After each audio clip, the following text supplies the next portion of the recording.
Namaskar, welcome to Whitetail. Here we will explore the heart of Kerala's backwaters. No traffic, no noise, no rush, just calm water, coconut trees, and a houseboat that turns travel into therapy at Alleppey. Today we are setting sail, figuratively of course. Of course. We're heading to the incredible backwaters of Kerala, specifically looking at those famed houseboats of Alleppey or Alappuzha.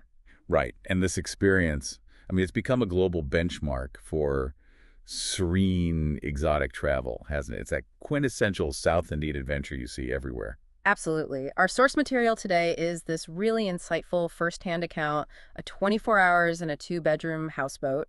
And our mission is, well, it's targeted. We want to cut through that hype. Get to the real story? Exactly. Deliver the practical realities for you. The true cost, the logistical hurdles, any engineering constraints, and the historical context that, dictates how these things operate today. And we have to start with that context right away because when most people hear houseboat, they probably picture something stationary. Like in Kashmir, right. Precisely. Like the beautiful moored boats you see there. But the Kerala experience is fundamentally defined by movement. You are on a floating cruising hotel, and that mobility introduces a whole layer of engineering and regulatory complexity we need to unpack. Okay, let's unpack this by starting with the vessel itself. This is not just some fancy raft. These are massive, modern floating homes. The source looked at a two-bedroom unit. A two-bedroom bedo, as they put it. Right. And the design sounds surprisingly modern, despite the traditional roots. They did a remarkable job with the space. The source describes a proper, functioning kitchen, a dedicated lounging or, chilling area. And two identical guest rooms, which is a nice touch if you're traveling with another couple or splitting the cost. It definitely leans into that luxury apartment vibe, even while it's floating on the water. But the real ingenuity, and the part that separates this from just a simple boat, is the utility infrastructure. Take the washrooms. They're described as being first class, specifically with separate glass shower cabinets. Which is a small but really high-end detail, right? It stops water from splashing everywhere, which is a constant challenge in a small, enclosed space like that. And that attention to water management leads us right to this critical logistical piece that it's just like modern motorhome technology. So you're talking about the black water tanks. Yes. These houseboats have sophisticated storage tanks for sewage. That is such a crucial point. They are not just dumping waste into the backwaters. No. It's an essential environmental necessity.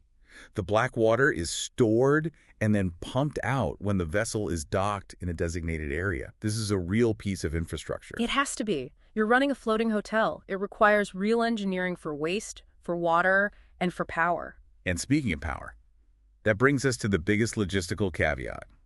And it's when you really need to factor into that 25,000 Indian rupee price tag. Air conditioning. The air conditioning. The source makes it crystal clear. The AC is installed, but it can only function when the boat is parked and connected to shore power. So not while you're cruising. Not while you're moving. And that is a fascinating paradox, isn't it? You're paying top-tier money for a luxury feature, but you can only use it during specific non-cruising hours. Why is that? Is it just the energy load? It almost has to be. Yeah. Running multiple AC units requires a massive generator. Maybe it's prohibited while cruising for noise or safety, or maybe the boat's own generator just isn't big enough to handle that load while also, running the engine. But wait, if you're paying that premium rate for a high-end experience, is not having AC between, say, 3 p.m. and 5 p.m. often the hottest part of the day? Isn't that a significant failure point? You'd think so, but it's a trade-off. It's dictated by history and ecology. These vessels, the Kettivalams, they were originally built from things like bamboo and koya, not heavy-duty steel. They just weren't designed to carry massive power plants. So what's the justification? The justification is that when the boat is moving, the movement itself creates this beautiful natural cross breeze. The source actually confirms that even in December, the weather was quite pleasant when they were underway. So you get natural air conditioning when moving and the artificial AC when you're parked for the night. Which connects perfectly back to that shore power setup. It's a system designed to work within the limitations of the traditional vessel and, I'm sure, local regulations. It forces you to appreciate the experience on the boat's schedule, not your own. And the people making that schedule happen are the crew. Right. You have staff, including a dedicated cook, on board to cater to you, preparing these incredible fresh meals right on the water. It's full service. And yet you contrast that high-end service with a driver's station. Mm. The source notes the controls are, well, extremely basic. Front, neutral, and reverse. That's it. It looks so simple, you might think anyone could drive it. That simplicity, though, it really contrasts with the price tag and the actual complexity of what they're doing. And that brings us perfectly into our next section. Movement, money, and maneuvering. Because that ability to move is the core of the value proposition. But as we've just seen, that movement is very strictly controlled. It is heavily regulated. And this is probably the single most important practical takeaway for you, the traveler. The boat is only permitted to cruise until 5 p.m. That curfew is critical. If you arrive late, like the source did, around 2:3 or 3:00 p.m., you have to maximize that tiny cruising window. If you waste an hour settling in, you've just cut your prime cruising time down to, 90 minutes? And then your relaxation time is compressed on the other end by a pretty early checkout. 9:30 a.m. 9:30 a.m. So your 24 hours in a houseboat is actually a very tightly scheduled 19 hours with big restrictions on mobility at both ends. And that 5 p.m. cutoff isn't just arbitrary, is it? No, I don't think so. If we connect us to the bigger picture, this enormous backwater system isn't some secluded private lake. It's a busy, working highway. That curfew has to be a navigational rule to manage traffic and ensure safety once the light starts to fade. Let's go back to those simple controls: front, neutral, reverse. The source points out something fascinating about driving these boats. Lack of brakes. Exactly. There are no physical brakes. How do you even stop something that big on water? Well, you can't. Not really. You have to rely entirely on the cruise skill and carefully modulated engine thrust using reverse to slow down. They have to be experts at reading the current, anticipating the wake from other boats. And using ropes and poles to tie up or push away from the banks. Right. So the expertise isn't in some complex digital dashboard. It's in the art of precise maneuvering with minimal tools. And that level of skill is a big part of what you're paying for. Which brings us to the money. The cost for a 2-bedroom houseboat for an overnight stay is approximately 25,000 Indian rupees per night. That is a significant investment. It is. And when we analyze that price, you realize you're not just paying for a floating room, you're paying for the full-time attention of a crew, a cook, the high maintenance on a floating structure with black water tanks and generators. And the sheer exclusivity of moving through this world-famous environment, it's definitely in the luxury bracket. But the source does note a crucial alternative for those with, budget or time constraints. The day tours. You can opt for smaller boats offering shorter, dedicated day tours. And those sound deeply rewarding, too. They manage to pack in unique stops, like visits to local fish markets right on the water, and sometimes they push far enough to see where the backwaters meet the Arabian Sea. It's a fantastic compromise. You get the character of the waterways without the full overnight premium cost. Now, in terms of what you see out there, commercial activity on the water seems surprisingly low-key.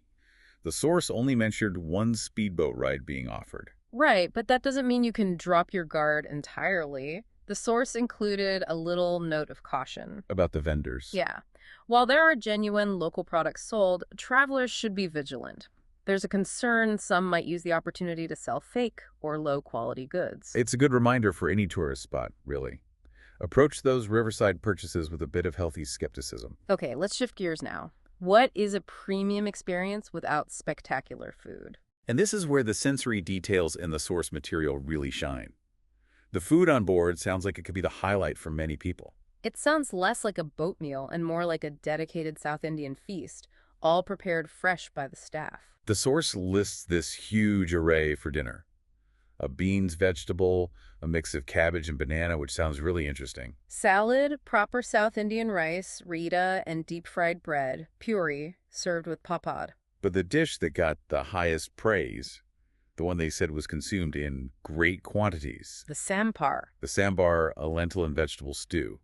They noted it had this exceptional flavor that just speaks volumes about the quality of the fresh, regional ingredients the crew is using. And breakfast kept that standard up. It featured fresh pineapple juice and putu. Which is a staple dish, right? It's made from a mixture of rice flour and coconut, steamed. Though they do have bread, butter, and jam for those who want something more familiar. They cater to everyone. So we've covered the dining area, but let's talk about the bedroom specifically. The rocking. Even when the boat is tied up for the night, it's not perfectly still. That's right. The boat rocks slightly. And this is entirely because of the wake from other passing boats. And it goes on for a while. Yeah, it continues until about 10 or 11 p.m., and then it starts up again remarkably early, around 6 a.m., when the first morning transport boats start their day.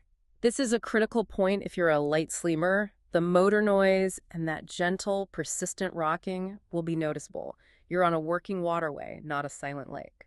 But for heavy sleepers, the source says the motion can actually be quite pleasant. It's likened to a comforting cradle jula.